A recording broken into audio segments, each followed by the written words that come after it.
Good morning! Nandito tayo ngayon sa Vatican Museum. Ito na yung last day natin na magagala dahil bukas ay babalik na tayo sa Alemania. Kita ko lang sa inyo yung labas. At ito yung sphere. Ay, ginagano niya. I need a 3 coffee. Pwede mo ikot-ikotin. At yan naman yung cone. Si Cesar. Ang carvings ng ano dito. Oh, sculpture. Parang magsasawa ka pag titingnan mo lahat. Ito ang gagaling. Gaganda ng ano nila dito. Oh.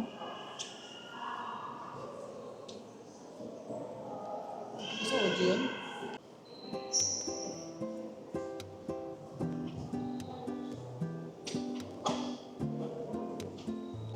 Walking tour na lang tayo dito sa museum.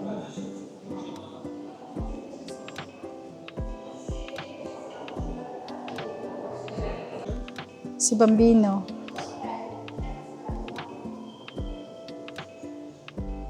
Ito pala yung ano natin dinaan kanina ay ang Museum Chiaramonte.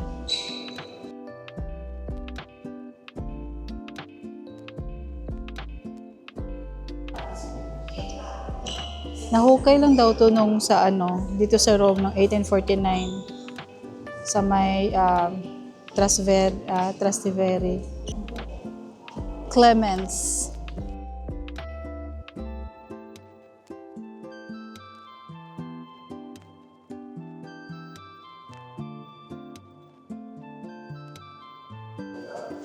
Pasok tayo sa Museum ni Clementino. Yan. Ito yung makikita nyo dito sa loob.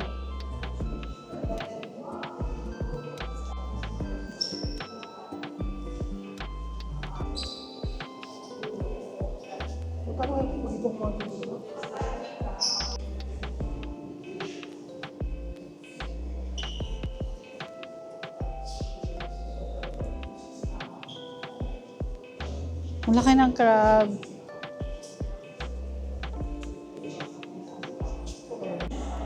Ano daw to? Sala di animali. Sala ng mga hayop. Yan. Ano, oink-oink o guys. Oh. Ito daw si Meliger. Ito ay mythical hero of Aetolia and is shown here as a victorious huntsman.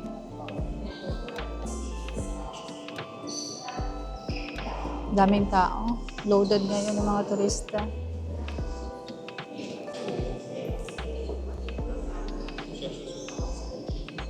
Sala Rotonda.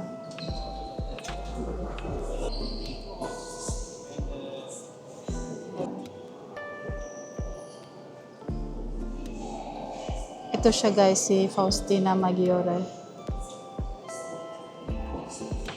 Statue of Ceres.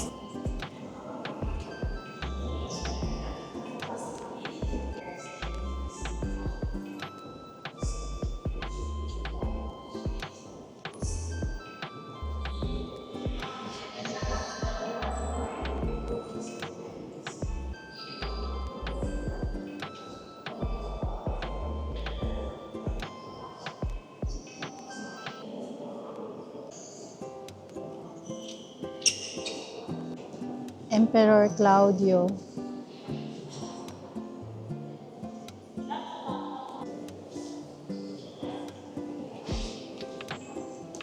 Ganda oh. Ano salat doon? Ito siya si Helena, mother of Constantine the Great.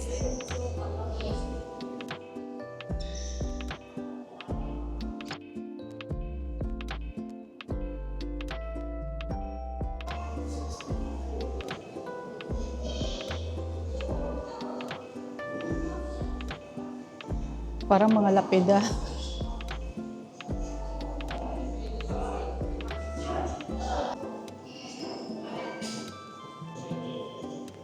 fragments of the lid of sarcophagus. Tapos ito yung tomb nila. Libingan nila, oh.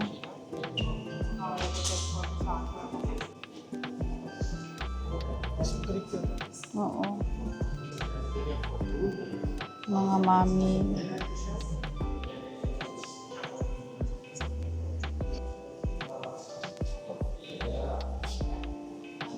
Totoo to di guys.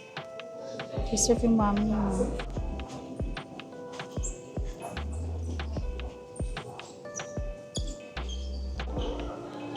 Ang ganda ng bubong nila guys.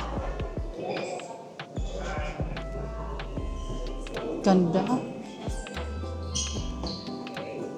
Kaya lang, ang hirap i-appreciate kasi ang daming tao.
Palabas na kami.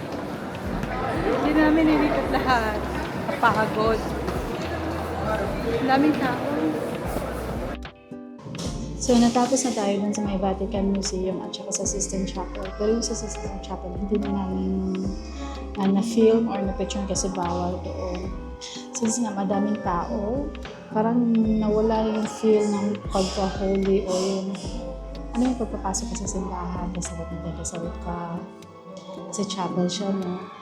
Hindi mo na ma-feel kasi sobrang daming tao, siksikan kayo dun sa loob ng chapel. Ayun, so I recommend pag pupunta kayo lang sa ganitong lugar, piliin nyo yung mga patay na oras o patay na buwan na hindi masyadong na tao. Kasi ngayon kasi Jubilee, tapos vacation, December, ang dami talaga. Parang hindi mo, actually mga kuha ko sa inyo, konti lang yung na-feel ko kasi napakadaming tao, siksikan. Yung sa bawat area, napapunta na, may gusto ko sana picture na parang hirap mong gawin. So kaya tinigil ko na lang yung iba area na pag-feel. Tsaka hindi rin namin naikot ng buo yung museum kasi siguro pagod na rin kami ng mga nangaang-araw. At saka parang isang factor din yung napakadaming crowd. Ayun. So yung pagkatapos, yung ano namin, sabi yung diretso na lang kami ng Sistine Chapel. Tapos Sistine Chapel, bumalik. Kaya para lumabas na kami kasi Jollibee. Dito kami mag-lunch. Tapos after lunch, pupunta kami ng St. Peter Basilica sa Dome. Ayun. Tayo naman natin mamaya. Ayun pag-sagong. Sana hindi siya ganun katulad nun sa may Sistine Chapel na sobrang siksikan. At saka, ang aim din natin ay ang dumaan dun sa may Holy Door. Kasi until January 5, lang siya bukas. Tapos bulong siya after 25 years ulit. So yun, samahan niyo ulit tayo.